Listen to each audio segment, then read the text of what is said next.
नमस्कार दोस्तों, आप सभी लोगों का वापस से स्वागत है आप सबके अपने चैनल बीपीएससी स्टडी आईक्यू पे।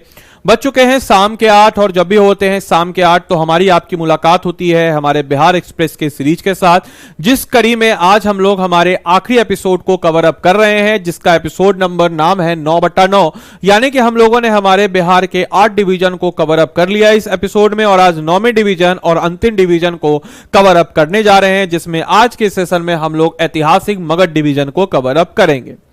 मगध डिवीजन की बात अगर हम करते हैं तो मगध डिवीजन का हेडक्वार्टर गया है। मगध डिवीजन में टोटल 5 जिले आते हैं। मगध डिवीजन में टोटल 5 जिलों में गया, जहानाबाद, औरंगाबाद, अरवल और नवादा डिस्ट्रिक्ट नजर आ जाता है।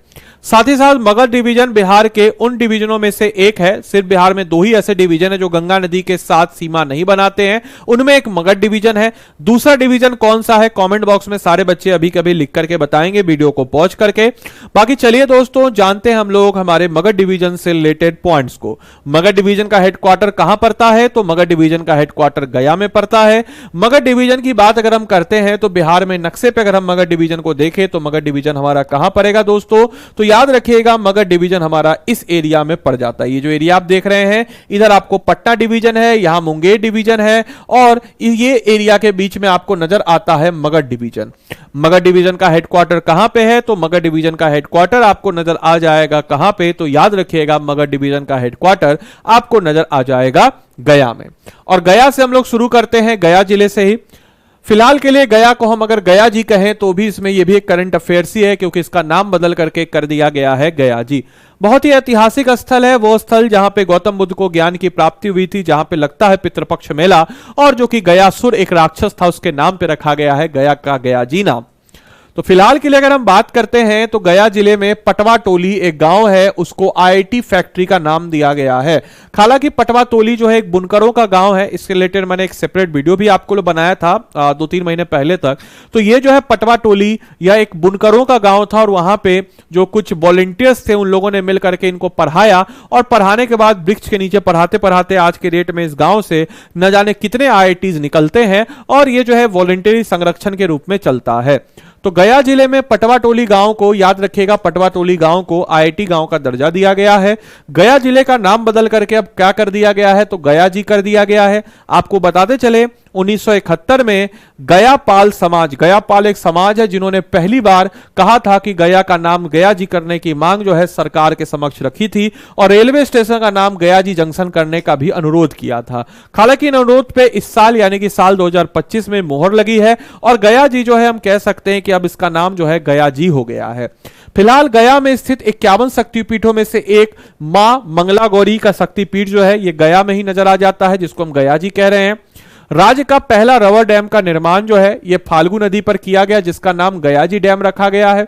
यह डैम क्यों बनाया गया, क्योंकि इसके पीछे भी एक पौराणिक कहानी है। एक्चुअली में बात यह था कि जब प्रभु श्री राम आते हैं अपने पिता दशरथ का पिंडदान करने के लिए, तो उस दौरान सीता मां को रखते हैं यहाँ, बोलते कि मैं जाता हूं बाजार से सामान लेके आता हूं। उसी दौरान कहा जाता है कि मान्यता के अनुसार कि भविष्यवाणी हुई कि दशरथ का अभी आप संस्कार कीजिए नहीं तो उनको मोक्ष नहीं मिलेगा, उनको मजबूरन करना पड़ता है। प्रभु श्री राम आते हैं तो प्रभु श्री राम उनसे पूछते हैं कि आपने क्यों किया, ये तो पुत्र का कर्तव्य होता है। तो उन्होंने जवाब दिया कि ऐसी सी बात हुई थी, तो बोला कि गवाही दीजिए। तो उन्होंने गवाही के लिए बोला वट वृक्ष को, तो वट वृक्ष ने बोला कि हाँ भाई ऐसा हुआ था। और फाल्गु नदी से पूछा तो उन्होंने मुकर गए, तो फाल्गु नदी को श्राप मिला कि भाई तुम जो है झूठ बोली हो और झूठ बोलने वाली नदी हमेशा नीचे चढ़ती है, तो इसलिए फाल्गु नदी जो है रेत के नीचे बहती है। बाकी वट वृक्ष जो है, वट वृक्ष को एक वरदान मिला कि उसका पत्ता कभी भी पूरी तरीके से समाप्त नहीं होगा और कितना भी सूखा का मौसम क्यों ना हो जाए। तो वैसा ही कुछ आपको नजर आ जाता है गयाजी डैम। तो गयाजी डैम बेसिकली जो श्रद्धालु थे उनको पानी की कमी ना हो इसलिए यहां पे बनाया गया है गयाजी डैम। बाकी बोध गया में महाबोधि संस्कृति केंद्र यानी कि जिसको हम कहते हैं रीजनल साइंस सेंटर, इसकी स्थापना की गई है।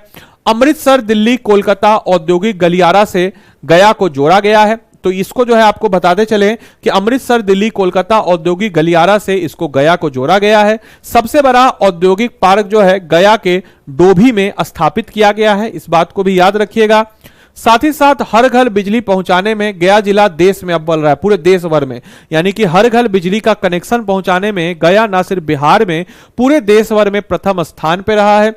बिहार जल जीवन मिशन रैंकिंग में गया जो है हरियाली बढ़ाने में प्रथम स्थान पर रहा है। जिसकी बात अगर हम करें तो बिहार जल जीवन मिशन रैंकिंग में गया हरियाली बढ़ाने में प्रथम स्थान पर रहा है। और बिहार का पहला नगर वन गया के ब्रह्मयोनी पहाड़ी इलाके में निर्मित है। तो याद रखिएगा, बिहार का पहला नगर वन जो है गया के ब्रह्मयोनी पहाड़ी में निर्मित किया गया है। साथ ही साथ यहां पे जो है फॉरेस्ट्री से रिलेटेड जो प्रोडक्ट्स है उसको भी बढ़ावा देने की बात कही गई है, जैसे कि आपका लेमन ग्रास हो गया, हनी हो गया, ये सब चीज को। बोधगया में महाबोधि कन्वेक्शन सेंटर में पहला बैम्बू गार्डन बनेगा। यह जो हमारा अगर बैम्बू गार्डन जो है, ये इसके बारे में कहा जाता है कि इसका जो समय सीमा है, ये समझिए कि मगध के शुरुआती दौर में राजा बिंबिसार के समय में ही था, तो बैम्बू का गार्डन था। तो वेणु वन भी इसको कहा जाता था, खाली कि एक्चुअल वाला वेणु वन तो राजगीर में, बट यहां पे भी महाबोधि कन्वेंशन सेंटर में पहला जो है बैम्बू गार्डन बनेगा। तो ये था हमारा गया से।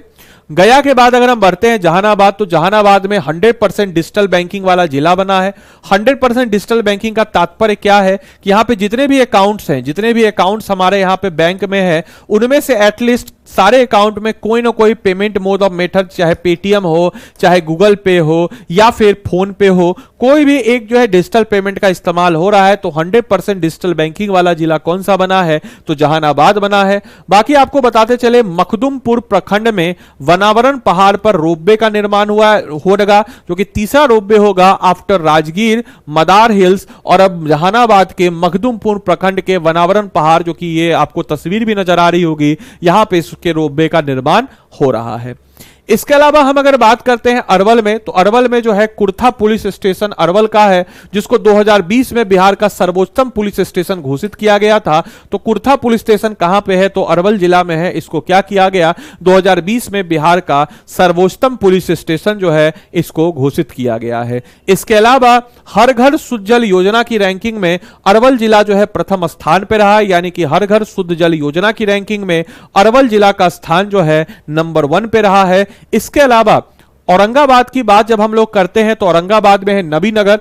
नवीनगर में हम लोग को ज्वालामुखी का भी साक्ष्य मिला है। तो इसमें जो Navinagar super thermal power station है, यह औरंगाबाद में स्थित है और यहां से इसको राख मिल जाता है। और ऑब्वियस सी बात है, बगल में रोहतास में सीमेंट फैक्ट्री वगैरह है, वहां से लाइमस्टोन मिलकर सीमेंट फैक्ट्री के लिए इंपॉर्टेंट एक रॉ मटेरियल के रूप में काम करता है। औरंगाबाद में क्रोमियम, निकल के एवं पोटास के 3 ब्लॉक जो है मिले हैं, जो कि मिनरल्स पॉइंट ऑफ व्यू के लिए इंपॉर्टेंट है। औरंगाबाद सदर अस्पताल में दीदी की रसोई योजना। दीदी की रसोई योजना क्या है? तो इसके तहत हम कह सकते हैं कि जो जीविका दीदी होंगी वो हॉस्पिटल में खासकर साउथ इंडियन डिशेज बनाएगी, क्योंकि साउथ इंडियन डिशेज जो है फर्मेंटेड डिशेज होती है और वो ताजा ही होता है, नॉर्मली जो है वो सही होता है, गुड बैक्टीरिया उसमें होता है। तो साउथ इंडियन डिशेज जो है दीदी की रसोई योजना के तहत इसको बनाया जाएगा। बाकी नवादा जिले की बात अगर हम करते हैं, तो नवादा जिले के कदीरगंज में पौरा गांव में गंगाजल आपूर्ति योजना का लोकार्पण जो है मुख्यमंत्री नीतीश कुमार ने किया है। नवादा का मंडल कारा को बिहार का पहला ईट राइस कैंपस प्रमाण पत्र मिला है, इस चीज को याद रखिएगा। बिहार का पहला सुकन्या ग्राम पंचायत खनवा, जो कि कहां पर है? नवादा में, इसको घोषित किया गया है, याद रखिएगा। इसके अलावा हिसुआ में 108 फीट ऊंची जो है भगवान बुद्ध की सबसे ऊंची प्रतिमा जो है इसको बनाई गई है। और इंडियन पोस्ट पेमेंट बैंक की सुविधा देने में नवादा जो है, इंडियन पोस्ट पेमेंट बैंक की सुविधा देने में नवादा जो है यह प्रथम स्थान पर रहा है, इस बात को भी याद रखिएगा। आप लोग के लिए आज का होमवर्क है, प्राचीन भारत में बिहार के अलावा कौन सा राज्य देश विदेश साम्राज्य का हिस्सा था? तो प्राचीन भारत में बिहार के अलावा कौन सा राज्य या देश जो है विदेश साम्राज्य का हिस्सा था? आपके समक्ष ऑप्शन है, इसका उत्तर दीजिएगा कमेंट बॉक्स में। बाकी इस क्लास की पीडीएफ और मेरे द्वारा प्रोवाइड किए गए जितने भी स्टडी मटेरियल्स है उसको पाने के लिए आप इस टेलीग्राम को स्कैन कर लीजिए, या टेलीग्राम पे बिना स्पेस दिए बीपीएससी कंटेंट वाला लिखिएगा तो क्लास की पीडीएफ आपको यहां पे मिल जाएगी। इसके अलावा आप में से कोई भी जन अगर आप 71वीं बीपीएससी की तैयारी कर रहे होंगे, तो आप कहीं से पेड कोर्स में हो अथवा ना हो, आप किसी का भी कोर्स ले रहे हो, हमसे पढ़ रहे हो, कहीं और से पढ़ रहे हो, सेल्फ स्टडी कर रहे हो, लेकिन आपके बकेट लिस्ट में ये मास्टरपीस होना चाहिए। क्यों? क्योंकि नॉर्मली जो हम सिविल सर्विस एग्जाम जो बीपीएससी कंडक्ट कराता है उसके आधार पर अपनी तैयारी को रखते हैं, बट इस एग्जाम में हम लोग कवर अप किए हैं हॉर्टिकल्चर ऑफिसर के क्वेश्चन को, assistant officer, headmaster, CDPO, AAO, sanitary officer, headmaster, साथ ही साथ art and culture officer, agriculture officer, जितने भी एग्जाम जो बीपीएससी पिछले 5 से 10 सालों में कराया है उन सारे एग्जाम को ट्रेंड में एनालिसिस रखते हुए हम लोगों ने इसका क्वेश्चन पेपर बनाया है। आदि लाइव कोड को लगा करके 1999 में आप इस कोर्स को ले सकते हैं। 120 से 140 क्वेश्चन डायरेक्टली या इनडायरेक्टली हम लोग आपके एग्जाम में मिलवा देंगे, ऐसा हम लोग गारंटी करते हैं, क्योंकि ऑब्वियस सी बात है इस कोर्स में हम लोगों ने पूरे ट्रेंड को मिला के किया है। इस कोर्स को लेने के लिए स्टडी IQ के ऐप या वेबसाइट पे आप जाएंगे, यहां पे जाने के बाद आप 5100 सर्च करेंगे, जैसे 5100 आएगा तो 5100 MCQ मास्टर कोर्स पर बीपीएससी पे आएंगे, बाय नाउ पे आइएगा, यहां पे कोड मांगेगा तो कोड लगा दीजिएगा आदि लाइव, तो मेरी तरफ से आपको मिल जाएगा मेंटरशिप। और आदि लाइव कोड अगर आप लगाते हैं तो मेरी तरफ से आपको मिलेगा मेंटरशिप और 1999 में यह कोर्स मिलेगा। इसमें आपको history, general science, current affairs, Bihar special, polity, geography, economics, math सबका सब मिल जाता है। और आदि लाइव कोड लगाते हैं तो सब्जेक्ट वाइज सेक्शनल टेस्ट भी इसमें आपको मिल जाएगा, 1 साल का करंट अफेयर से मिल जाएगा, सारे एमसीक्यू का एक्सप्लेनेशन भी मिलेगा। तो इससे जानदार शानदार और कहां मिलेगा, तो जाइए अपने आप को इनरोल करके अपनी तैयारी को मजबूत करें इस मास्टरपीस के साथ। तो मिलते हैं हम लोग अगले सेशन में, तब तक के लिए सारे बच्चों को bye bye, take care, thank you. अच्छा, ये सीरीज खत्म हो गया, अब इसके बाद हम लोग कुछ इंपॉर्टेंट बिहार से रिलेटेड सीरीज को चलाएंगे। आप लोग अपना सजेशन जरूर कमेंट बॉक्स में डालिएगा। Thank you and thanks for join this session.